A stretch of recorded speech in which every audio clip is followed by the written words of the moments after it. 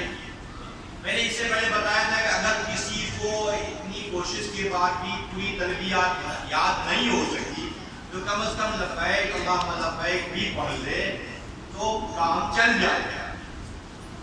ایک ہے کام چلاؤ۔ اسی طریقے سے ایک بات خاص طور پر خواتین کے لیے ہے کہ احرام باندھتے وقت مکمل پاک ہونا ضروری نہیں ہے، لیکن کسی کا بھی میقات سے بغیر احرام کے عبور کرنا جائز نہیں ہے۔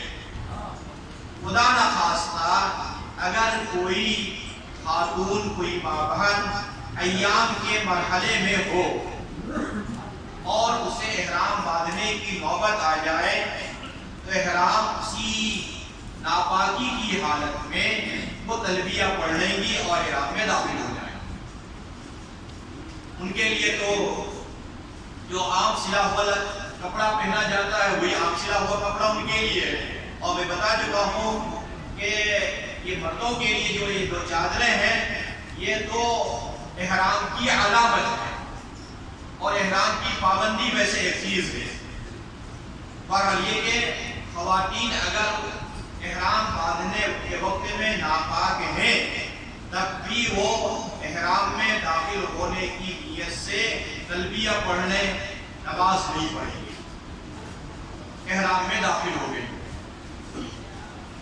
ذوالحلیفہ سے اگر آپ مدینے کی جانب سے جا رہے ہیں مدینے سے آپ نے احرام باندھ لیا اور مکہ پہنچ گئے، اور اگر آپ کی فلائٹ یہاں سے جدہ کے لیے ہے تو پھر آپ احرام کی چادر کلکتے ہی میں عام طور پر جانے والے ہیں جو گیا سے ہے تو گیا میں یا کلکتے میں احرام کی چادریں باندھ لیں اور یا ایئرپورٹ پہ باندھ لیں، اور جب ہوائی جہاز پہ بیٹھ جائیں ہوائی جہاز چالو ہو جائے تب آپ اس وقت تلبیہ پڑھ لیں اور احرام میں داخل ہونے کی نیت کر لیں۔ ہوائی اڈے پہ نماز پڑھنے کی جگہ مخصوص ہوتی ہے، وہاں پر آپ احرام میں داخل ہونے کے موقع پر جو 2 رکعت پڑھی جاتی ہے وہ پہلے ہی پڑھ لیں، یعنی ہوائی اڈے ہی پہ پڑھ لیں، اس لیے کہ ہوائی جہاز میں سہولت کے ساتھ نماز نہیں پڑھی جا سکتی ہے۔ جب ہوائی جہاز چالو ہو گیا آپ نے احرام میں داخل ہونے کے لیے نیت پڑھ کے ساتھ تلبیہ پڑھ لی، احرام میں داخل ہو گئے، اب آپ پر احرام کی پابندی ہو گئی لازم۔ یہاں پر یہ خواتین کو کیا کرنا ہے کہ اگر کوئی خاتون اس وقت بالفرض ناپاک ہے تب بھی ان کو احرام میں داخل ہونے کے لیے تلبیہ پڑھ کر احرام میں داخل ہو جائے۔ اب رہا مسئلہ کہ خواتین کے لیے مکہ پہنچنے کے بعد اپنے ہوٹل میں ان کا قیام رہے گا، ہوٹل ہی میں نماز پڑھیں، ابھی تو نماز نہیں پڑھیں گی، جب پاک ہو جائے گی تب وہ اپنی نماز کا سلسلہ شروع کرے گی، تب ان کا عمرہ ہوگا۔ اتنے دنوں تک وہ توقع کرے یہ رہے گی جتنے دنوں تک وہ پاک نہیں ہو جائے۔ یہ عورتوں کے ساتھ عام طور پر ایسا کبھی کبھی ہو جاتا ہے، اس وقت پریشان ہو جاتی ہے کہ ہم کیا کریں۔ تو یہ بات عورتیں خاص طور پر ذہن نشین رکھیں اور عورتیں ایک دوسرے کو سمجھائیں کہ احرام میں داخل ہوتے وقت میں مکمل پاک ہونا شرط نہیں ہے، اگر کوئی اس مرحلے میں ہو تب بھی وہ احرام میں داخل ہو جائے، کیونکہ احرام کے بغیر کوئی آفاقی یعنی باہر والا میقات کو عبور کر لے گا